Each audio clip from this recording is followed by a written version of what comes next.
floor. There's 20 miles of It's Father's Day, June 19th, 2011. Here at the U.S. Capitol, we've got Alex Jones, MP3, playing at high volume. Can be heard way down here by the reflecting pool. They've had some kind of athletic event here today, running race, might be a triathlon or something. So, and they've got all this fencing up here, trying to resurrect the grass in this area. So it's people can walk up the edges over there, but they can't hang out down around here lower where they usually do on Father's Day. You don't need to be involved in society. If good people aren't involved, it's over for us. If good people aren't out there engaging corruption and not trusting the government, it's over. The husband's out of the room. They don't tell you you're in a police interview. They don't tell you that they're going to twist information. They don't tell you when they send out these questionnaires to people's homes nationwide from the county health department saying, are you on legal drugs? Do you have psychological problems? Are you having money problems? Is your husband mean to you? Is your wife mean to you? That they have quotas to seize children. And a woman called my show Friday, and her husband's in the Marines. Her 7-month-old baby was crying. She didn't know why. She thought the baby had stuck its foot out the crib and twisted its leg. She went to the hospital. The police showed up. No indictment, no grand jury, no nothing. They went to the family court, not a real court, no due process, nothing, and took her 7-month-old. And if they're able to, and this happened a month ago, to keep that child, then when that woman ever has babies again, even with a new husband, they will take those babies. And they don't tell you that either. She tries to have another baby. They're not going to tell her that.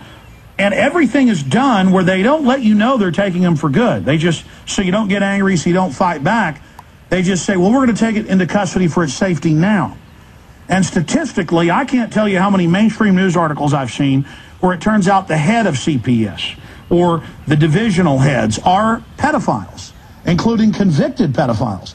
In Florida a few years ago, they had the state heads 3 separate times had to step down when it came out they were child rapists. And the new person they would put in each time. For the show, we played this about 2 years ago, but it was out of Arkansas. It was another case out of Oklahoma where the head of CPS in one weekend in a small town, 2 different children drowned in foster care swimming pools. And they didn't get in trouble, and the head of CPS said, children will die. In fact, search the term, CPS says children will die. And they say no one gets in trouble. So see, they are 5 to 6 times more likely to hurt children. They are the most abusive group of people that don't care, who are warehousing them for money, who are making money off the adoptions, a blonde-haired, blue-eyed baby. They can get 300 grand or more for it.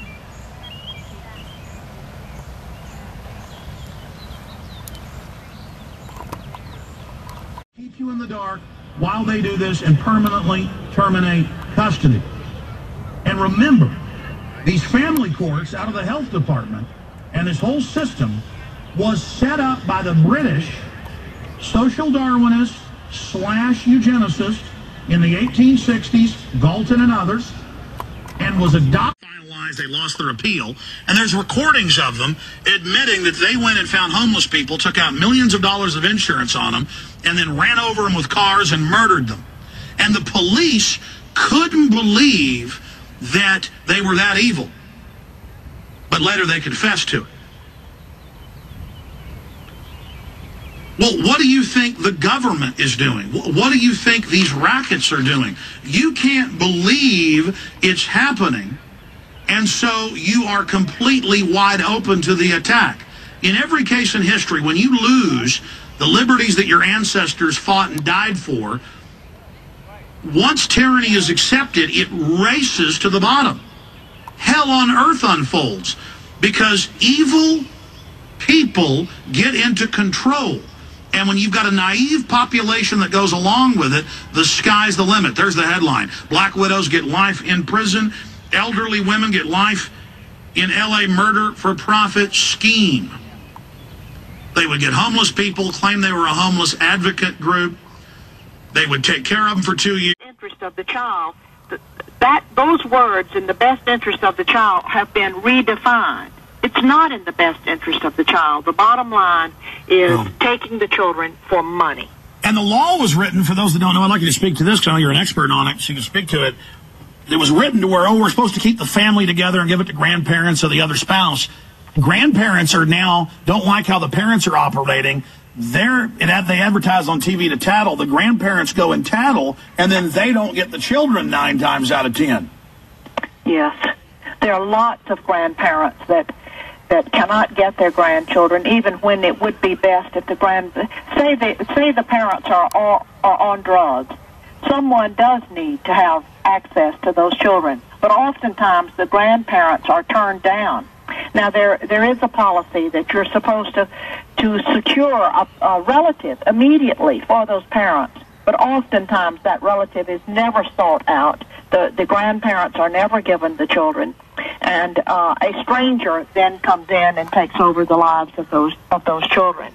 And there is absolutely no financial resource or no real drive to unite the family back together, or to keep them together, or to provide any effective care for the family. That is completely gone. Now it's destroying the family.